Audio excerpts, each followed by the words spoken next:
My name is Jefferson Beavers, and I'm president of the Creative Writing Alumni Chapter Organizing Committee. Thank you so much for joining us tonight for this latest installment of Fresno Writers Live, our Alumni Chapter's second annual Future Alumni Showcase. Super excited to see everyone here. There's about 35 people, plus all of our beautiful panelists. So thank you for coming out on a Saturday night to hear these new creative writing voices from Fresno writers. We're going to be introducing you to 9 wonderful readers tonight, sharing their poetry, fiction, and creative nonfiction, and we're super excited to share their work with you. So before we get to them, I have a couple of thank yous and acknowledgements to make, so bear with me for just a moment on that. First and foremost, I would like to thank our collaborators and colleagues at the Fresno State Alumni Association who make these virtual events and all of our support for our chapter possible. Shouts out tonight to Nicole Traverso, Corrine Wong Stack, and Donna Moreno. They are the dream team trio of virtual events, and we're super grateful for them setting us up here tonight. Also, big thanks to my alumni chapter collaborators for their help as well. Some of them are in the audience tonight. Shouts out to Camila Okafor, Courtney Hughes, Steven Sanchez, Esmeralda Gamez, Ethan Chatanye, and Gabriel Ibarra. And special shouts out tonight to the couple of folks from the alumni chapter who are running this session. Number one, Ronald Zarigian, our VP. He's my fellow Zoom room monitor tonight. And Mialise Carney, who you will meet in just a bit. Mialise is our brand new student representative on the alumni chapter, a first-year MFA student at Fresno State. And we're really grateful to have Mialise on board and helping us. So our alumni chapter has been a group since 2016. And this is our second Future Alumni Showcase, but we do events throughout the year with alumni and Fresno writers alike. So you can follow us on Facebook, Fresno State Creative Writing, and see our work there. And we are really, our intent is to bring together multiple generations of Fresno writers from the 1950s to the present, so that everyone can kind of, really see the diversity and the wonder of the Fresno writing community. Our biggest project annually is the Larry Levis Creative Writing Scholarship. We've been raising funds for the Levis Scholarship since 2016. And finally, this fall 21, we will be awarding the scholarship for the first time to an MFA student. And we're super excited about that. So look for more news about that as we celebrate our first Levis Scholar coming up next fall. So for today, we got these wonderful, amazing young writers here, and I'm super excited to share them with you. They come from all across the spectrum of English studies, creative writing, literature, rhetoric and writing studies. We have students who are majors in art and social work and theater, and they all have a love of creative writing, and we're really excited to introduce them to you tonight. So our first reader is then going to be our host for the rest of the evening, excuse me, and that is Mialise Carney, and it's my pleasure to introduce Mialise. She just joined us this fall here in Fresno and is an extraordinary student, and I'm really enjoying getting to know her. Mialise is a first-year MFA creative writing student in fiction. She serves as a student rep on our Creative Writing Alumni Chapter Organizing Committee. Mialise is also the multimedia editor for the Normal School magazine, our locally grown, nationally known literary magazine. And her writing has appeared or is forthcoming in Atlas and Alice, Menacing Hedge, the San Joaquin Review, Hobart, and others. So our first reader tonight is Mialise Carney. Thank you, Jefferson, for the kind introduction. I'm grateful for the opportunity to be a part of the Future Alumni Showcase, and I'm excited to hear everyone read their work tonight. So I'd like to read a flash fiction story that I wrote called During a Quake. He liked to clip his toenails at night before bed. Routine, the first week of every month. Click, click, click. I'd listen from our bed, staring at the orange hall light simpering through the crack of our bedroom door. I hated letting him into bed after that, at least not until his work boots had a chance to file them soft the next morning. I'd yell at him to put some socks on so I wouldn't have to feel the jagged snag of freshly cut nails against my bare calves. He'd lay beside me, hanging onto the edge of the mattress, slowly inching closer as the night wore on, like I wasn't awake, like I wouldn't notice. 2. Everything was always sliding off the hinges: the car door, the bathroom door, the cabinets above my head on the part of the kitchen counter where I did my drawings. He always said he'd get to it next weekend, after watching the game. Always said that with a dark beer bottle in his hand, dripping condensation onto the scuffed wood floor. We both knew he'd never get around to it. He'd never even try. One time, during a quake, the cabinet door popped off and dropped onto my bent neck, slicing delicately to the bone. Despite all the blood, it didn't hurt too much, but I have a scar on the bend of my neck that I can't see but can feel when I run my fingers over it in the shower. He used to tell me it was pretty and kiss it. I used to cover it with turtlenecks and tell him to fix the fucking hinge. 3. He didn't grow up in my hometown. He was the only person I knew that couldn't trace his family back through mothers and mothers, through amber-colored, scalloped-edge photographs of toothless grins and dusty clothes. He was a military brat, one of those kids that showed up in the middle of the school year and couldn't tell us where he came from or what he was doing there. He only had dog tags and a birth certificate and a chest full of resentment. I used to sit with my girlfriends in the cafeteria and watch him. Watch how he'd look up, startled, in the middle of the electric lights and bubbling voices, like he'd been dropped there by a spaceship and didn't know where he was or how to get out. 4. He used to pick me up after work and drive like a maniac. I'd get into his truck, rusted and blue, and throw my apron into the back seat, screaming until my throat caught about how much I hated that goddamn place. This place, every place. He wouldn't say anything when I was that mad, a little smirk creeping up his doughy sunburnt chin like I was just so cute. It was late, and he'd roll out of the parking lot and speed down the hill, sliding through winding back streets with no streetlights, careening all over the road like he thought us coming face to face with death would make me feel better about working at Walmart. He didn't even put the headlights on when I started crying. He'd just open my window and tell me to feel the breeze, taste the freedom I'd been craving all night stuck stalking dog food. My hair whipped hard against my face, into my eyes, against my bare arms like angry little fire ants stinging me all over. 5. He only told me he loved me once. It was at the end of a Halloween party during our senior year as the world tipped itself into November and we all tried to not fall with the weight of the turning. I was dressed as a mouse and he was dressed as a skeleton, but by then the drinking and the dancing had smeared it, so he looked melted and wet. I think you're a girl I could love, he said. I thought I was a girl he could love. 6. He left the same way he came, quiet and with little interest. He used to leave movies and restaurants and weddings halfway through without warning, like if something didn't shock and dazzle him, he didn't bother seeing it to an end.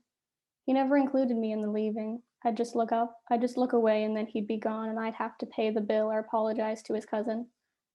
The morning he'd left, he stood behind me at the doorframe and watched me mount my oil paintings to the bedroom walls. Blossoms and meadows and birds and buzzing cicadas turned glossy and silent and still. Maybe seeing it all there, immobilized and embalmed, scared him. Maybe he worried I'd paint him too. 7. I hated his music, the kind he played loud on our old 90 stereo, real early in the morning when he'd just come home from his overnight shift. He never came home tired like a normal person. He came home on fire, his eyes hot and bloodshot, dry and crackling at the lashes like he could see the future, like he wanted to grab it.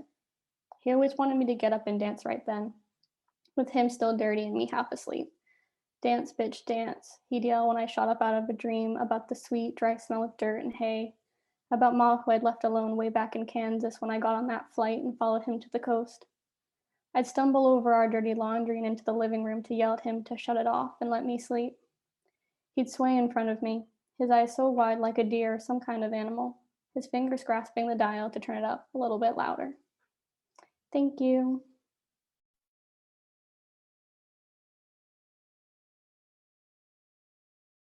Mialise, thank you so much. What a beautiful piece to open up with. I just love your character building, such precise details. Thank you so much. Mialise is going to be our host for the rest of the night, everyone.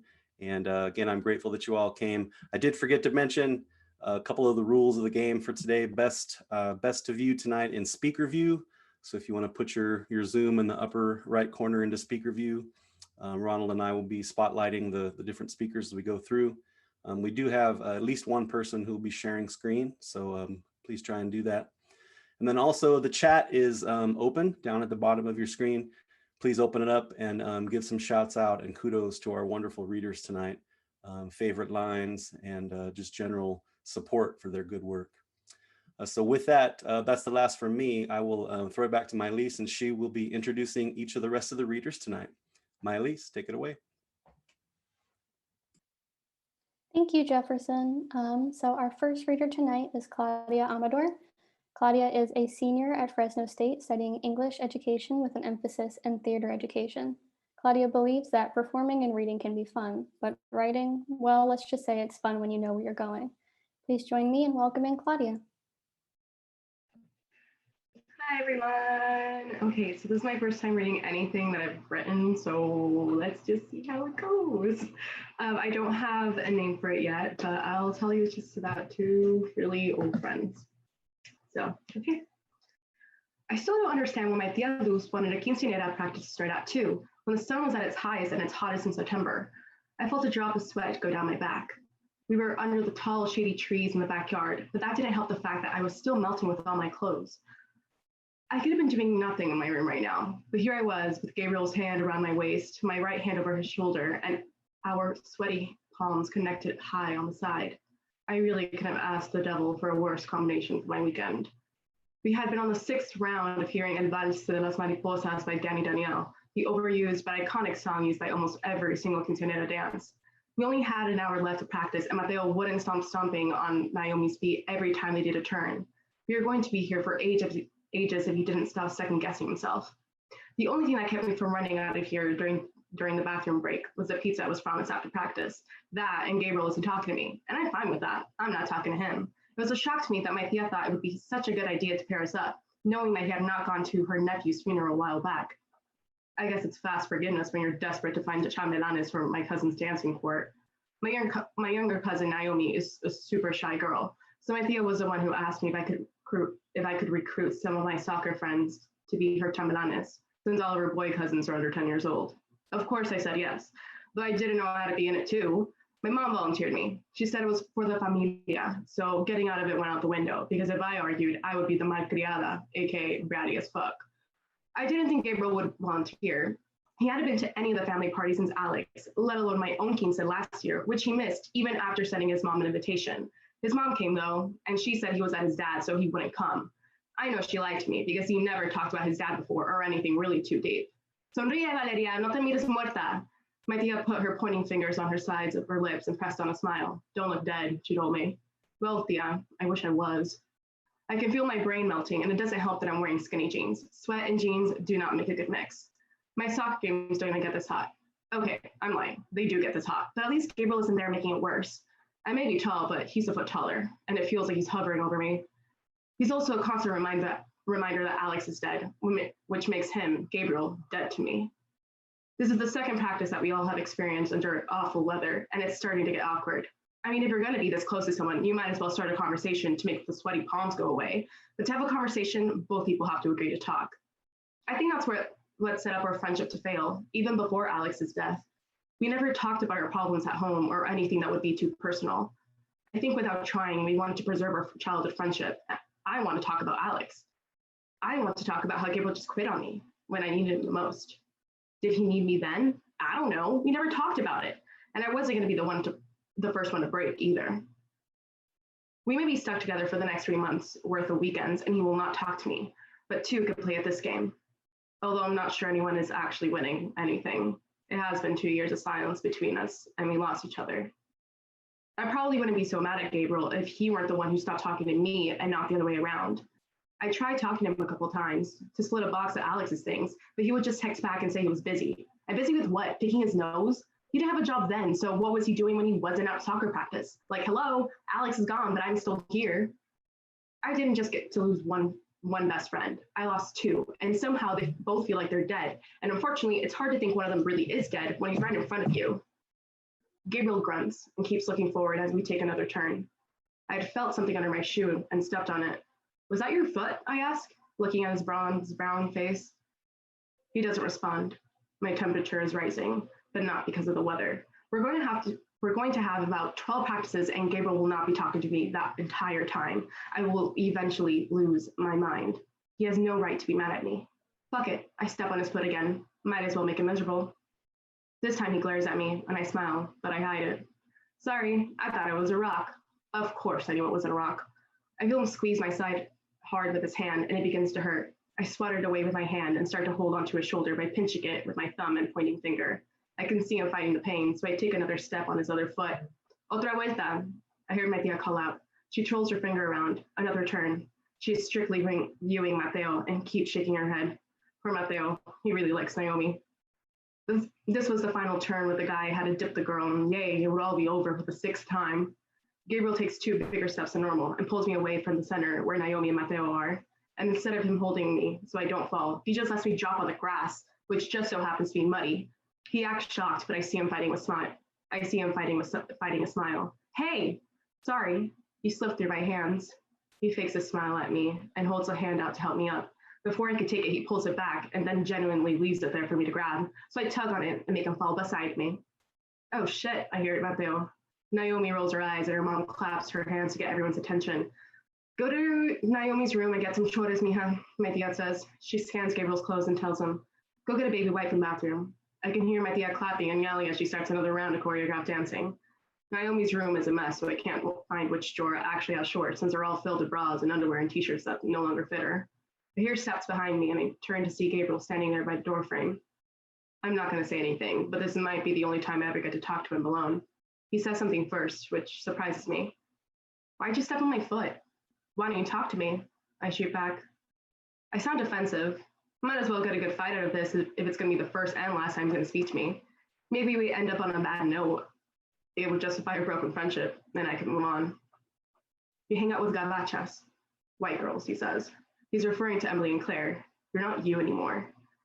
Well, that wasn't until months later, and you stopped talking to me. What happened before that? You dress like them and even act like them. He says it with disgust, as if being Americanized is the worst thing ever.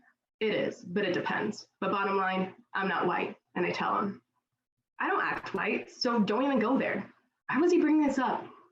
They became my friends during soccer camp this summer. What was I supposed to do? Beg for us to be friends again? I'm not a beggar. I demand an answer from him. Why don't you talk to me? I felt like an hour had passed. I'm pretty sure my dad was wondering where we had gone. Because I miss him, he says quietly. His green eyes lower and he starts to chip on the paint on the doorframe. I ignore how sad he looks. Well, no shit, I think we all do. I don't know what he wanted me to say because I wasn't going to console him or feel bad for him. I already went through that cycle with everyone else and no one that I wanted there was there for me. I snatch a pair of blue shorts from the bottom of Naomi's bed and march to the bathroom to change into them. I hear his steps falter from the hallway and the back door open and close. I shut my eyes and I realize something. I don't think ending on bad terms was a good idea after all. Talking to him brought up Alex and I think about what could have been if I tried harder to remain friends with him. I've decided I have 3 months to fix us before he will be gone, just like Alex. Thank you.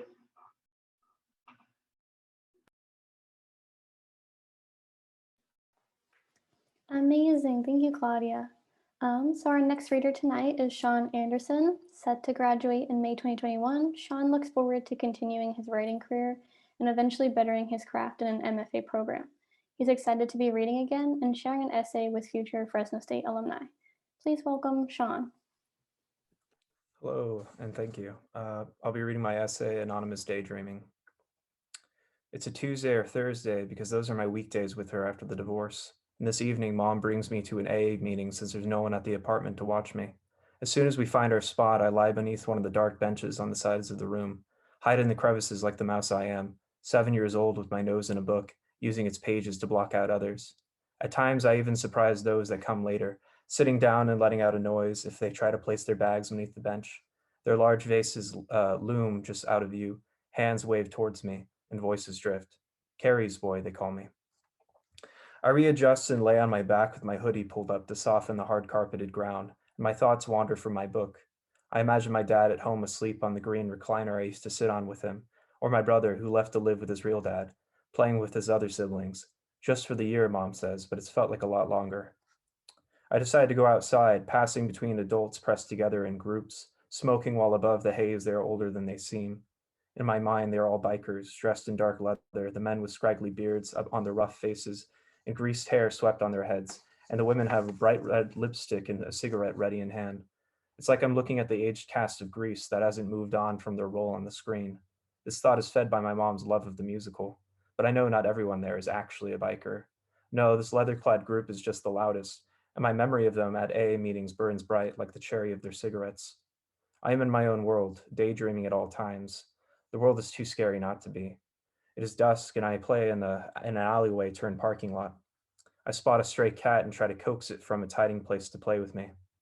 The cat comes to rub up against my leg, and I reach down to pet it. As soon as my hand reaches its gray back, it slips through my hand like smoke, jumps, then watches me from a low concrete wall. I wave at it, and it leaves. I don't mind though. I could spend hours staring at the ground, creating my own world. It's something I do to pass the time, telling myself stories. Every now and then someone walks by, either arriving for a later meeting or leaving the one in progress. A man comes by to chat, but I'm too distracted, answering in yeses or nods. He says bye and leaves to wherever he's going, while my focus fully returns to the stone in my hand, studying it like a new life form. I slowly turn it, roll the smoothness against my palm, and pocket it. My stomach growls, and I'm growing bored, but more than anything, I feel a sense of nervousness I always seem to feel. It's getting dark, and the meeting is probably close to done, so I decide to go back inside the building. They're all the same, with their fluorescent lights buzzing and flickering, foam padded ceilings stained by water or smoke, and the grossly patterned carpeting to cover up any messes. That's the building I know. The blueprint may be different, but there's always coffee brewing and alcoholics going through the 12-step program. I grab a sugar packet from the tray next to the ancient coffee pot and slowly dip my finger into it and bring the sugar crystals to my mouth. My imagination drifts, as it always does, and quickly grows grim. The building is burning from a misplaced cigarette of one of the bikers, first catching the drab mustard curtains into bright yellows, then stretching up the walls and popping them and melting the foam ceiling panels in a haze of reds. Smoke quickly fills the room, so we get low to the ground like I learned in school, and army crawl to the door. We hope the firefighters get there soon, though. The door has been blocked by the flames. We think we hear knocking from outside. I don't want to be thinking of this, but I always imagine the worst, I guess. Wherever I went, I thought of possible ways I could die in the messiness of life. I had been shown already that things didn't go accordingly to plan. I try and imagine a way in which everything goes well for the us in my imagination. When Mom turns and spots me and frowns at the sugar packet in my hand, then gestures me over to her seat. I throw away the sugar packet in my thoughts. The woman speaking and who's leading tonight finishes up, asks us to stand to recite the Serenity Prayer. Mom grabs my hand on the right, and a man that I've seen before grabs my hand on the left. Each of our hands is comically different in size and look. Mom's hands are piano hands, she's told me, though she doesn't play piano. Mine are small with nail-bitten fingernails, and the man's are much larger than mine, like my dad's. And it dawns on me that I have not held the hand of my mom with another man's since the divorce. We pray, God grant us the serenity to accept the things we cannot change, the courage to change the things we can, and the wisdom to know the difference. I fumble on this part, I think, but the next part I know and yell it while we swing our hands back and forth rhythmically. Keep coming back, it works.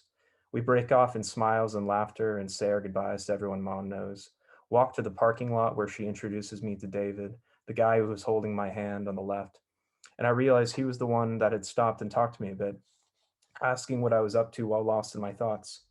He's got a broad smile, genuine, hearty. More importantly, he's not a biker and looks like a normal dude, not an aged cast member of Grease. He reaches his hand out to shake, and I follow suit. Nice to finally meet you, young man. I'm David. I've heard a lot about you. Oh, nice to meet you, David. It's a quiet response and a slow one.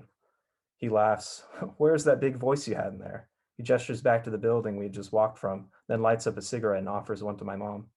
I shrug and am finding it hard to answer that question. Where did it go? Burned up with the building, maybe? I instinctively shuffle backwards when Mom's hand lands on my shoulder, steadies me. She pats my back and laughs. They both chat for a bit in between puffs of smoke and laughter. I look down the alley, trying to spot the cat or something else of interest. He's always so shy when meeting new people, my mom says. Yeah, well, I was too as a boy. Yeah? Yeah, painfully shy. I don't think I grew out of it until I was out of high school. A shy David. She shook her head and smiled. I can't imagine that. It's true. It took a long time. Being a Boy Scout helped, though.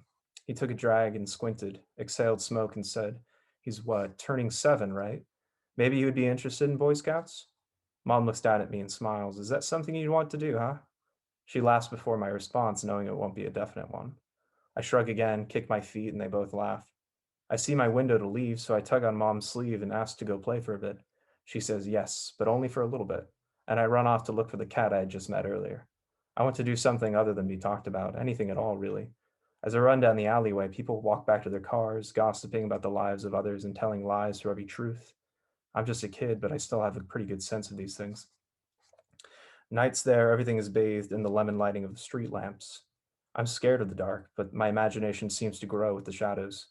My hand finds the stone from my pocket and I press it anxiously. I reach the spot where I had last seen the cat and search, looking for any sign of it.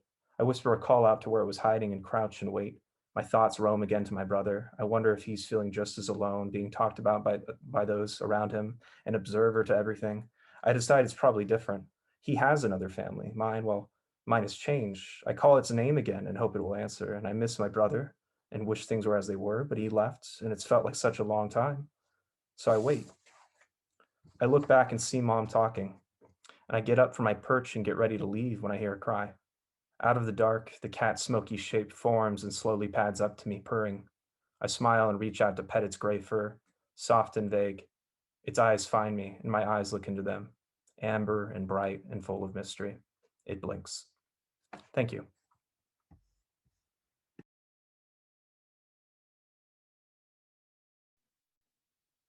Wonderful. Thank you for reading, Sean.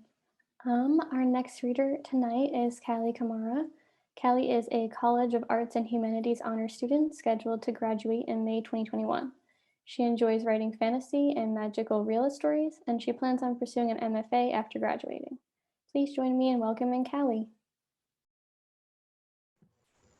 Hello, everyone. Thank you for having me here. Tonight I'm going to be reading an excerpt from my short story called Victoria's Palette. It's about a single father trying to raise a daughter, a teenage daughter, so I hope you enjoy. The package arrived a week later. Eliza watched as he opened it, revealing a makeup kit full of brushes, lipsticks, creams, and powders. "Are you sure about this?" she asked. He was a little embarrassed to put makeup on his face, but Eliza would be the only one to see it, so he was willing to try. "Of course," he said. "Come on, this will be fun." They arranged the content of the kit in a semicircle in front of them, with Eliza sorting them by their labels. She seemed excited by the wide range of eyeshadow colors, commenting, "Wow, I didn't expect this." She looked up at him, hesitating even as she clutched the container with excitement.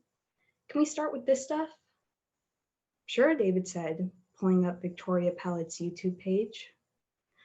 They started off by painting David's eyelids a vivid red for the hell of it. In return, Eliza let him pick out the color for her eyeshadow. He squinted down at the box, eventually deciding on a rich brown like her mother used to wear. He figured he'd seen his wife wear it enough times that he knew how it was supposed to look. Whether or not that would actually help him in any capacity remained to be seen. He applied the makeup as precisely as possible, following Victoria's tutorial to the best of his ability. Eliza was thrilled with the finished result, and while he agreed that it looked nice, she reminded him so much of her mother that even the most fleeting glance made his heart tremble with grief. Maybe it was time to end the makeup session for today. Eliza made a dissatisfied noise in her throat, looking up from the computer. She turned it towards him, showing him another video thumbnail of Victoria, face fully done up on screen. Eliza looked at him hopefully. "Can we try contouring first? It looks like fun." Fun. Eliza was having fun. This was exactly what he was hoping would happen. He couldn't turn her down now and ruin the moment. They got out the necessary brushes. Eliza wanted to make her cheekbones look sharper, but he hesitated, unsure in his ability. Eliza rolled her eyes, gently pushing a thin brush into his hand. "It's okay if it's not perfect, Dad." "You're right," he sheepishly replied, accepting the brush. He set to work, applying the cream and powder to her skin. It was amazing how easily they blended on her face. He watched, mystified, as the contour made her cheekbones pop. Eliza looked so much older, so much more put together, in seconds. Hell, with all the baby fat hidden, she even looked like a younger version of her mother. It was a little freaky, to be honest, like staring at a ghost. Why had he wanted this again? Suddenly, 15 sounded too young for her to be wearing makeup. Maybe he wasn't ready for her to become an adult just yet. Shouldn't be pushing her to try and be one. Maybe we should wipe this stuff off and start with a new slate. Try some different colors, he suggested, trying not to let his unease creep into his tone. Eliza agreed and left to go wash her face in the bathroom. He snapped the lid of the eyeshadow palette shut, making sure it was fully sealed before he set it aside on the coffee table. Victoria was always saying how durable this brand was. The last thing he wanted was to spill powder all over his carpet and leave a stain. Eliza called out to him from the bathroom, and he paused, surprised by the wobble in her words. He set the kit down on the coffee table and hurried down the hall. Eliza was standing over the sink, staring down at her hands in horror. He stepped into the room, trying to see what had caused such a fearful expression. Her hands were wet, but they were completely clean. A wet washcloth was laying on the lip of the sink, and when she turned to face him, he realized that her face was glistening with water, too. Eliza whimpered, "I can't get it off." Well, he thought, surely a bit of elbow grease and soap would do the trick. Even waterproof makeups were meant to be wiped off, right? Eliza just didn't have experience. She didn't know how to take it off just yet. He seated her on the toilet sink like he used to do when she was 7 and came home crying with a scrape on her knee. He tried scrubbing the cream from her cheeks, but it resolutely held on. There wasn't even a smear of color on the cloth. Eliza was crying now, but he didn't know if her irritated skin was to blame or the makeup's waterproof nature. He cupped her cheeks to see if he could rub it off with his thumb. He swiped the digit across her cheekbone, and then recoiled in shock. That did not feel like his daughter's face. He'd been pinching her cheeks since she was a baby, and the high, firm cheekbones under his fingers were not the chubby cheeks he was accustomed to. His wife's doppelganger stared up at him, eyes wide, trying to read the expression on his face. This must be a mistake. There was no way that the makeup had actually altered the structure of Eliza's face. He glanced in the mirror and realized that his eyelids were still bright red. He furiously scrubbed at them with the washcloth, but none of the color came off. Soap stung his eyes, and disoriented, he threw the washcloth to the ground, fumbling his way out of the bathroom and down the hallway. He clung to the wall, knocking down the family portrait as he blindly groped his way forward. It thudded to the ground while Eliza shouted from the bathroom door, high-pitched and afraid. What was this makeup? How had it done this? He seized the kit in his hand, tossing it across the room. This had to be an elaborate prank. Any second now, a camera crew would appear in the doorway. He rubbed at his eyes furiously, ignoring as the minutes passed. Finally, he was forced to confront the truth. This was real, and he had just altered his daughter's face with his own hand, permanently. And that's where I'm going to be stopping. Thank you for listening. So beautiful. Thank you, Caleigh. So our next reader tonight is Chevas Vandel. Chevas is a 26-year-old multimedia artist born and raised in the Central Valley. They are currently not sleeping and deciding whether to paint their nails orange or yellow. Please join me in welcoming Chevas. Hello. The poem I'll be reading tonight is titled The Beautiful Aroma of the Forbidden Feminine. 1. My sex is shame. My gender is humiliation. My mother raised me to be silent. My father raised me to be absent. The world has taught me how to hate myself. My skin is colored and my name is hard to pronounce. I speak in riddles that no one can solve, but I don't understand why they have to think so hard. The answer lies right in front of them. It is what they call me. That is what they call me. I've lost the desire to call myself anything. But whatever I tell you my name is, whatever pronouns I give you, that is what you better fucking call me. 2, listen to music that empowers you. We sing songs at the top of our lungs. Our voices release our angst, never caring if it makes sense. It all sounds good because it feels good. And that is the point of music. You can spend all of your academia trying to categorize or demonize us, but the truth is, you'll never get rid of our stench. The beautiful aroma of the forbidden feminine. You pretend it's putrid, but I know you love it, baby. Prisons and prisms. Prisons and prisms. How can my body hate me and still shine light for others? I wish my magic could only serve me, but no matter what they call me, I am still human. It is in my nature to help and serve others. Even as I hate myself and others, I still love myself and others. I am a woman in my sadness, and I embrace that emotion until I am a man so Black that I might as well be an animal. I turn their laughter into something that I can chew on. When you are Black and trans and queer and nerdy and artistic and too beautiful to be recognized as beautiful, you learn to turn negativity into something you can use.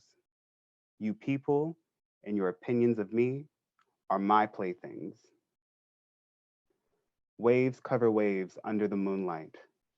The way a trans girl can torment the heteronormative imagination. I am all the things that have ever bumped in the night. I am the most magical speck of glitter that compels your sons and daughters to steal their first eyeshadow. Red, blue, and yellow balloons released into the air. Tell me which one is the trans one. The smell of acetone in a nail shop. Those stolen moments with my mother where unbeknownst to her, I was studying her, taking notes of how she applied her womanhood to everything she touched, the way she sniffed out her enemies and gave them compliments laced with their defeat. Mascara before work, lavender scented lotion on her hands, dark purple on her nails. So many people will claim to be your allies and laugh at you just the same. Just the same. Enemies wear smiles just like allies. Enemies cheer you on just like allies. Enemies vote Democrat and feel absolved of all their prejudices, just like allies. But no one ever wants to see you do better than them.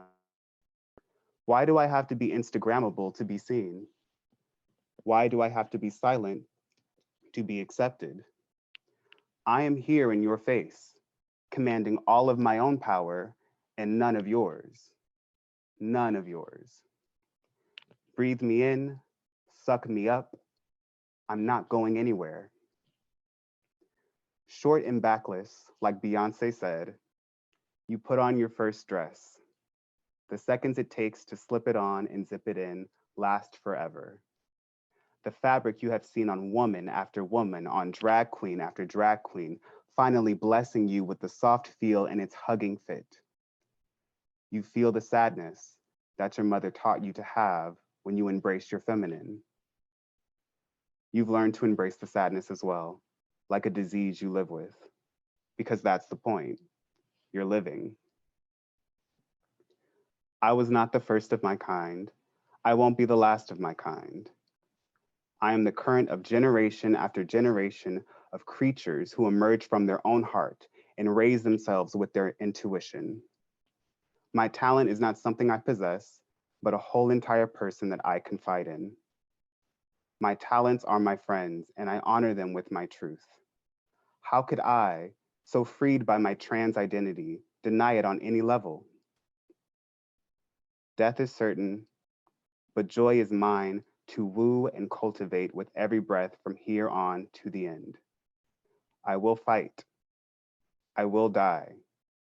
But in the meantime, I will live. mascara before work, lavender scented lotion on her hands, dark purple on her nails. Thank you.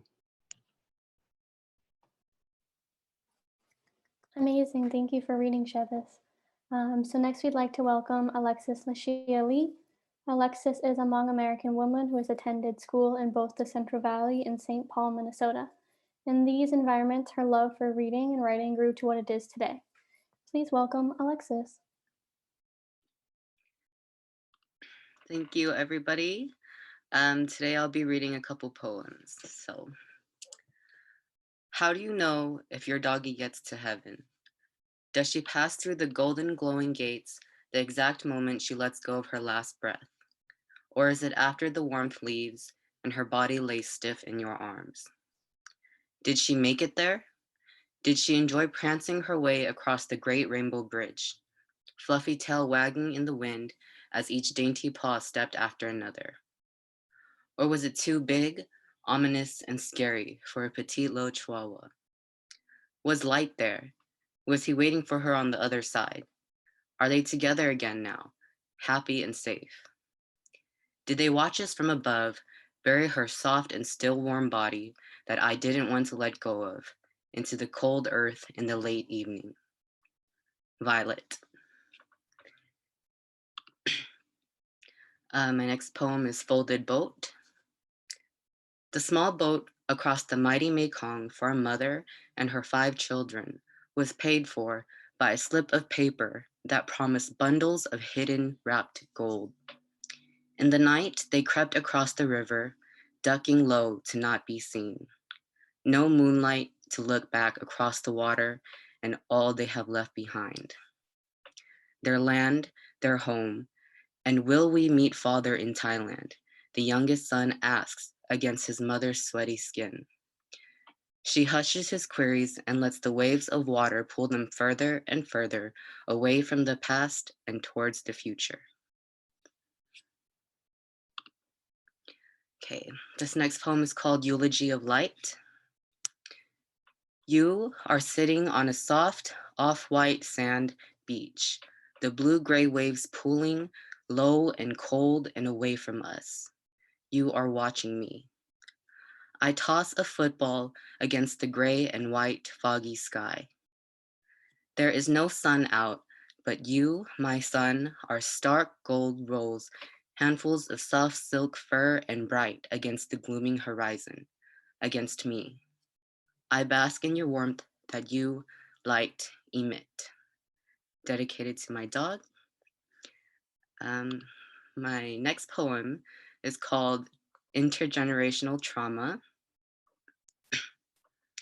No, I don't want to hear how you feel when you're fucking drunk. Tell it to me now when you're scared of how you feel because it's anything but okay. When your hands, knees, guts can't stop shaking from panic or rage. When your tears can't stop leaking from your eyes, no matter how tightly you squeeze them shut. I wish you would scream your fucking thoughts from the top of your lungs, because at least then it'd show maybe you heard me too, and that just maybe you care enough to say something.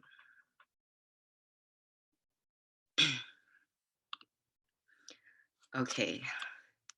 This one I was a little hesitant on sharing with, but it's called Pages Between Us. Walking into my lover's yellow-lit room from the dark hallway, my round nose inhales the familiar scent of laundry detergent and weed before my eyes can adjust to the sight of comfort that is our dipped-in-the-middle bed most late nights. My lover comes up behind me, tall in presence and sturdy only in form, wraps his arms around my waist, and pulls me in close. His lips press soft and damp against the space between my neck and shoulder, but I'm focused on the stack of books by my lover's bedside rather than the actions taking place between us. Stevenson's Treasure Island is marked as read halfway, and I think of my own copy at home, collecting a thin layer of dust on my bookshelf. I like to leave most of the books I've read unfinished, I say. I don't like endings, and I've tried telling him this before. Maybe in another language too fluid for his rough tongue to understand. My lover's lips break their commitment against my skin, and he turns me around, face to face instead. I watch his full lips twitch slightly into a smirk, as if to mock my honesty. He tells me then he likes to read the end of a book before he begins, to know what he's in for. Okay, my last poem I'll be sharing tonight is called Ancestor Worship. Mom calls Thai, that's my grandma, to ask her what to bring Nyapa, that's my mom's grandma, when she goes and visits. Thai says that she likes Pepsi, white peaches, to bring her some warm rice and meat to eat. I listen to this phone call they have in Hmong, my ears always open but eyes focused on work. Mom tells Thai she saw Nyapa in a dream, where we moved back to Minnesota and browsed the lanes of the Frogtown Market. Mom was confused and wondered why Nyapa was at the market when she was so old and frail. Gunjaka, Nyapa tells her, and Mom tells her that she misses her too. That's all that I hear before my heart aches and my mouth frowns. After the phone call, Mom turns to me and says, they buried her so far, all the way in Mountain Shadow Cemetery located in Sonora. She wanted to go back to Laos, and I hear all the unsaid history in those words. Thank you, everybody. Amazing, such beautiful imagery. Thank you, Alexxis. So our next reader up tonight is Tony Vang. After reading Pablo Neruda's Love Sonnet 17, Tony stopped editing his previous drafts of love poems, instead discarding them all. When he is writing poetry, he is either getting writer's block over his Hmong American epic, or getting writer's block over his love poems for his wife, Gao. Please welcome Tony. Hey everyone. So tonight I will just be reading one poem, but I was gonna take this time to kind of like provide some context because it's a pretty abstract poem. This poem was heavily inspired by the technique of chain punching, which I believe was something that's practiced in the martial art of Wing Chun. And so what it looks like is the idea is that it comes from the shoulder and then it goes to the fist. And then I saw a lot of poetry in this, and then you just take one and you just kind of apply it the same way. And then you just kind of keep practicing it until eventually you get the hang of it, and then it'll look like this. And the idea is that I saw a lot of poetry in it because it's like each arm stretch is a line, and it's just like so, and it's just like something I practice so often. And if you want to practice it at home too, go ahead. It's actually a great workout for your arms because we can't go to the gym. But and then I didn't even think about like it anymore because my mentor, she was the one who actually I demonstrated it to her, and I said I saw poetry in this, and she was like, "Wow, that's intense." And I was like, "Well, not really. I can still see my hands, but I guess across the camera is like it's all a blur." And so I'm going to share screen now the poem that I wrote. And here's what the final product actually looks like, because I just took photos of myself chain punching. And then I just kind of like overlaid it all together to be like, what does it look like in the span of, let's say, 2 to 3 seconds? And then I wrote on top of that. The poetry itself is called Mars Poetica Intensity, because Mars, not like the red planet Mars, but Mars like the Roman god of war, Mars like the root word for the martial arts.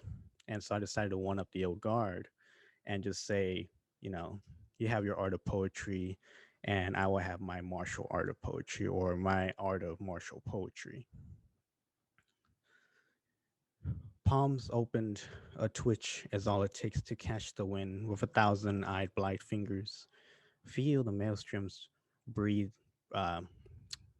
breath in the legs, the gale spiraling through gates of bent knees, twisting into wings to leverage into impact, to leverage up and around the shoulders, sharpened into kisses of lightning, crackling the bloodstream. It, with the heart, feel the bloodlust push, pull, and emerge, evaporate into restraint and control. become the river of thunderbolts, curving with narrow bends to waterfall fury. Line the static drops into single file silk beats to meteor water bridge between stars and the reflection hit. With the heart deluge rolling pressure into bursts of ultraviolet's rays again and faster again until shadows blur faster until knuckles bend, bounce back like become rainbow bloom karst mountains. Root these tsunami peaks to the abyss between joining a bone and blade. Throw position in collections, aim with fingertips, guys of shooting stars down from orbit. Do not move, do not disturb. Underwater tranquility hit. With the heart, Earth's core gravitates light years onto its eyelids. Lies of galaxy, resuscitating, dreaming, blank, streaming, seconds, dreamt breaths, dream snow, skipping between exchange of night and day. Do not reach the void beyond the end of the cosmos hit. It is enough to see moon phases and sun cycles, to measure truth side by side with dreams with myths.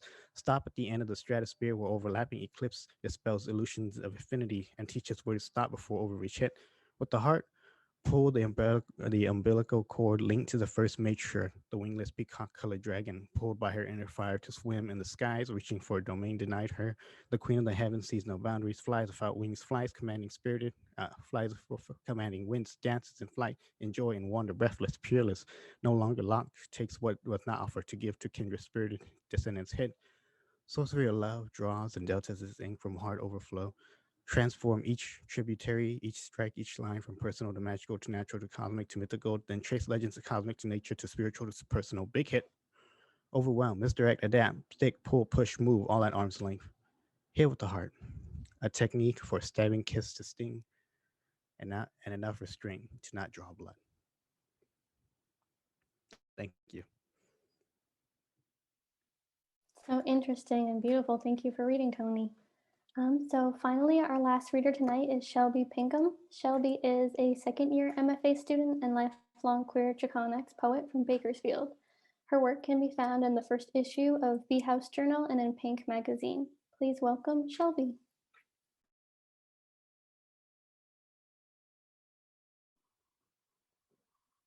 Hey y'all, it's such an honor to get to read with these powerhouses tonight. I just feel fucking floored by the work here. Great. So luckily, I first up have a kind of warm-up poem, a poem I've read quite a few times out loud now.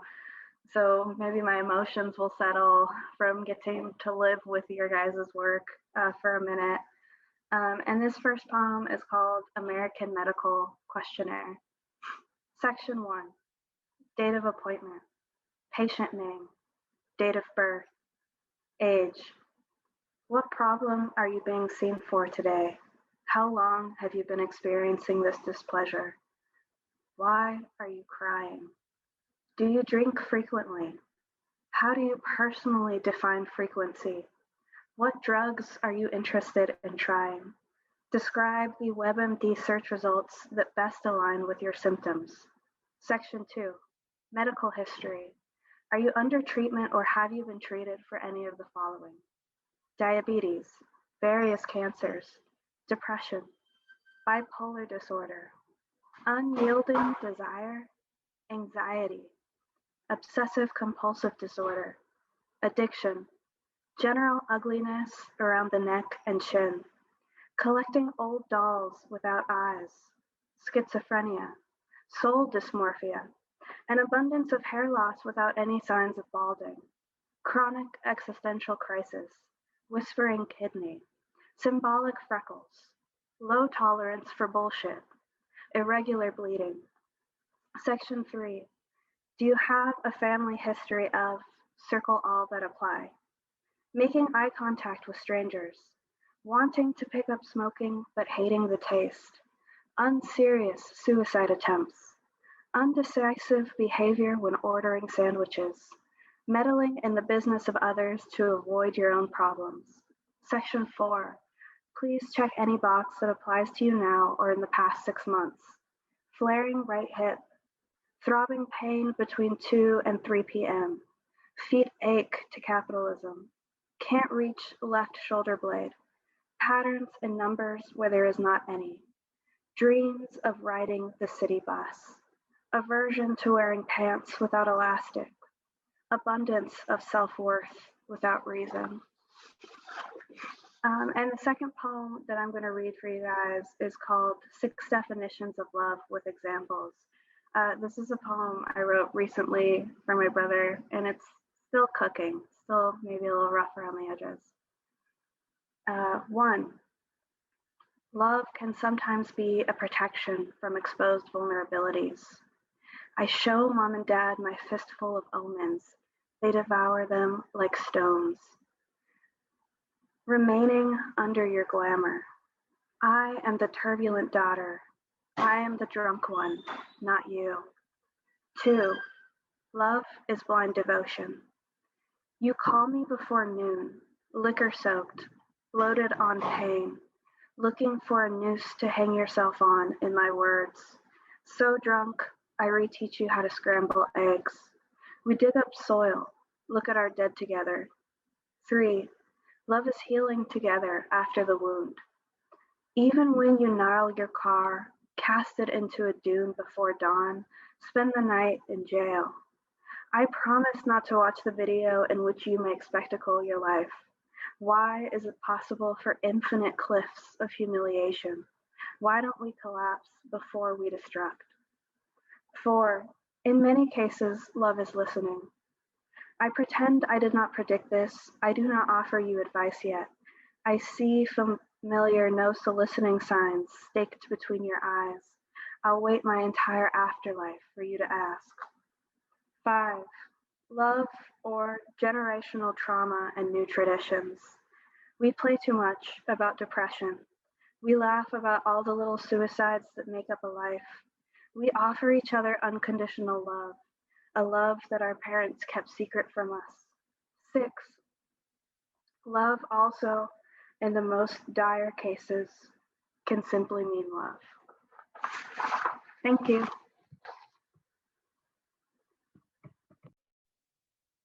So beautiful. Thank you for reading, Shelby.